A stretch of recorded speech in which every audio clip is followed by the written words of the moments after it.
School districts are saving millions of dollars this year by changing health insurance companies. Why the change? Well, mostly it's due to the changes in collective bargaining made at the state level.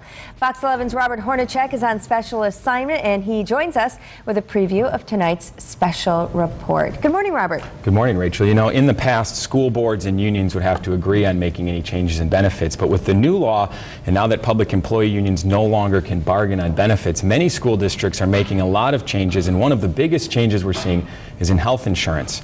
Now, some districts are changing their health insurance plans, some are changing the providers, and the changes are saving taxpayers millions. We surveyed districts across the area and found savings across the board, although in most cases employees will pay more out of pocket, sometimes significantly more.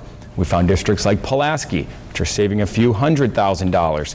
Others, like the Appleton Area School District, are saving a few million.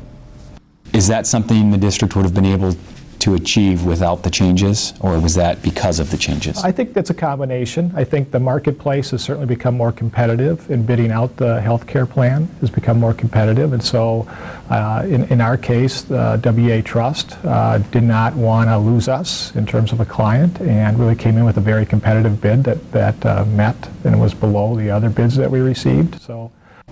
Now, WIA Trust stands for the Wisconsin Education Association Trust. The company was founded 40 years ago by the state's largest teachers union, and you really can't have a conversation about healthcare in schools without talking about WIA Trust. So coming up tonight on Fox 11 News at 9, we're going to do just that. We're going to take a closer look at the company and how it's changing, and we're also going to examine how school districts are using their newfound flexibility, specifically in healthcare. Well, millions of dollars sounds like so much. How was Appleton able to do that? Well, the first thing they were able to do was open it up for bids, because in the past everybody had to agree, the insurance or the school board and the union both had to agree on opening it up for bids. Now that the school board can do it by itself, they open it up for bids, and WIA Trust came in $3 million lower because they really wanted to keep the contract. Now, the company says $1.5 million of that savings was going to happen already because of things Appleton and the employees there have already done, but for the rest of that savings, that's simply because it was a more competitive market. The governor points to that and says, hey, this is proof that this works. These changes in collective bargaining are working. WIA Trust, because of its history with the teachers union, the fact that the union created it, definitely has a lot of political opponents out there, a lot of critics who are saying, hey, if you can lower your price $3 million this year, you must have been overcharging us last year and the year before and the year before. And the company says, listen, the change is simply because the market's different and now there's more competition. Are other districts able to save as much money or some money? Appleton was pretty much the largest savings we found, but we did see savings, as I said, across the board. We found Pulaski saving $500,000, and it's not just companies switching to or from WIA Trust.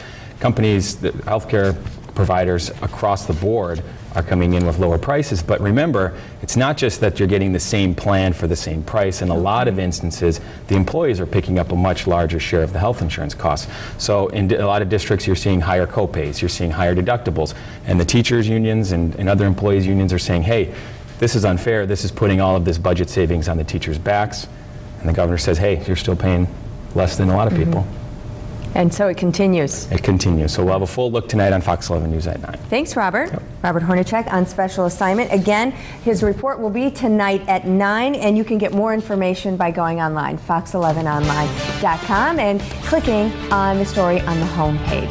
Good Day, Wisconsin. We'll be right back.